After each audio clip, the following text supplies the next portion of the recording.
রাত্র 2:30 থেকে 3টার মধ্যে আমি বাথরুমে গেছি। বাথরুম থেকে ঘরে ঢুকছি, ঢুকার পরে ওই আমার রুমের পিছনে আর কি ইংলিশ মিডিয়াম স্কুলটার অফিস রুম। আমি এখানে শব্দ পাই খালি গাছের একটা ডাল পড়ে, একটা পাতা পড়ে, একটা পিটা আগুন লাগলে তো একটা কিরকম একটা শব্দ করে আর কি, ওইরকম একটা শব্দ করতেছে। তা আমি আমার মনে একটা ধারণা হয়েছে হয়তো বিড়াল বেলায় ঢুকে অনেক সময় যিনি দৌড়াদৌড়ি করে পরে না হয়তো বা বৃষ্টি দিলে পরে ও জলে সব ফুটাজের পরে পাতায় জলে পড়ে এইরকম ভাবছি। বাবার পরে আমি কইছি ইয়ে কে রে, কে এখানে, কে কে আমার একটা ধারণা হয়েছে কি তা চুর বোধ হয়, চুর মনে করি। আমি কই যা যা যা আমরা সজাগ আছি, আমরা কখন চুরি করতে পারতে না জায়গা, এটা হয়েছি তবু থামে না। তারপরে একটা শব্দও পাইছি যে মানুষের গলাটার একটা শব্দ এরকম একটা শব্দ পাইছি আর কি। তখন আমি কয়েকবার যখন কইছি কে রে, কে কে কে হওয়ার পরে তো কিছু শব্দ করে না। হ্যাঁ আমার ভাইপুরটাই কেন তো এই রুমে মনে হয়, তারে আমি ডাক দিয়েছি পিকু দেখছেন সেই কেন শব্দ করে নি, যেন চুর উড়াইলো নাকি তাকে জানে, দেখ দেখ উঠতে দেখ উঠতে দেখ। হে উঠছে, লাভ দিয়ে উঠা না এই দেখে আমরা বড়োর উপরে দিয়ে আগুন একদম ওই যে সুপারি গাছ কতটুকু পর্যন্ত আগুন উঠছে। ওটার পরেই তো আগুন লাগছে আগুন লাগছে আগুন ইংলিশ মিডিয়ামে আগুন লাগছে বইয়া দৌড়াইয়া বাইরেছে বাইরিয়া পাড়ার মানুষের ডাকে সবাই তো গভীর ঘুমে নানি, তারা গিয়া এই গেটো সেই গেটো সেই গেটে সেই গেটে ডাইট পানি আগুন লাগছে Byron Byron Byron Byron Byron হয়ে বাইরেছে পড়েছে ওইখানে ওইখানে 2টা রুমই দেখলাম বেশি এফেক্টেড হয়েছে, সকালবেলা গেছিলাম আর কি। আচ্ছা, আপনার তো ওই পাশেই ঘর বানিয়েছেন না, তো আপনাদের বাড়িতে কোনো ক্ষয়ক্ষতি হয়েছে? আমাদের বাড়িতে ওই তো আমরা পিছন দিয়ে ওয়াল ফাটা দিছে, তারপরে চালের একটু হয়েছে, তারপরে গাছের ডাল ডুলিটা তো সব পুড়িয়া টুড়িয়া খাই গেছিল। গাছটি থাকনে স্কুলের পাশে তো অনেকটি ঘর আছে, মানে এতে কোনো ক্ষয়ক্ষতি হয় নাই? না, আর কারো কিছু হয়েছে না।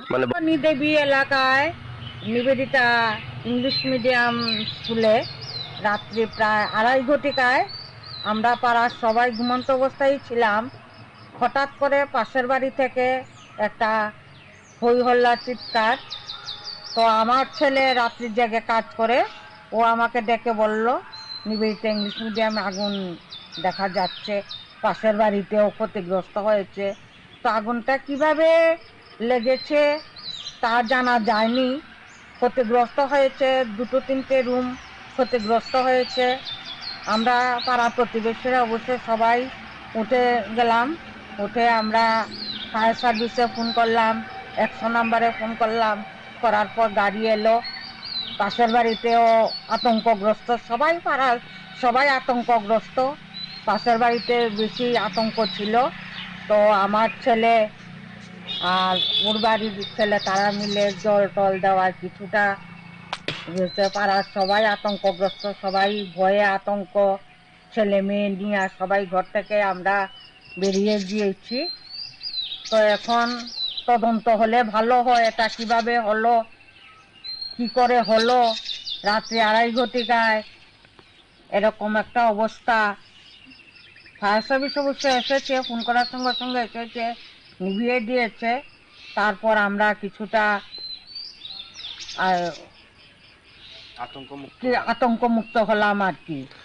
মানে এই ঘটনার কারণ জানতে পারছেন আপনারা? কারণটা জানা যায়নি, এটা তদন্ত নির্ভর। এই ঘটনা শুনে এখন অবধি কারা কারা এসেছেন এলাকাতে? পাড়ার সবাই এসেছে, পাড়ার সবাই মানে পাড়া প্রতিবেশী সবাই জড়ো হয়েছে, পাড়ার সবাই এই ঘটনা দেখা দিতেছে, সবাই ঘটনা দেখছে, সবাই জাগ্রত ছিল। আচ্ছা, সবাই পুলিশ প্রশাসন এবং দমকল বাহিনী কর্মীরাও ঘটনাস্থলে এসে ছিল আগুনটি নিয়ন্ত্রণে আনিয়েছেন। তারাও সময় মতো এসেছে, তারা যদি সময় মতো না আসতো তাহলে আরো বেশি ক্ষয়ক্ষতি, দুর্ঘটনাটা আরো বেড়ে যেত এবং আমাদের যে পিকলু ধর তার বাড়ির নিয়ে একটা বেশ আতঙ্ক ছিল। হুম হুম। তার বাড়ির একদম পেছন দিকটাই ছিল আগুনটা। বাহিনী তাড়াতাড়ি আসায় এবং এলাকার সবার সহযোগিতা একটু উপরে নির্ভর আছে কি করে এটা হলো, কিভাবে হলো, এটা তো জানা দরকার। রাত্রে 2:30 ঘটিকায় এরকম ভাবে একটা হঠাৎ করে আগুন একটা এত বড় একটা নামি দামি স্কুলে কি করে হলো, জিনিসপত্র নষ্ট হলো, এটা তদন্ত দরকার, তদন্ত নির্ভর।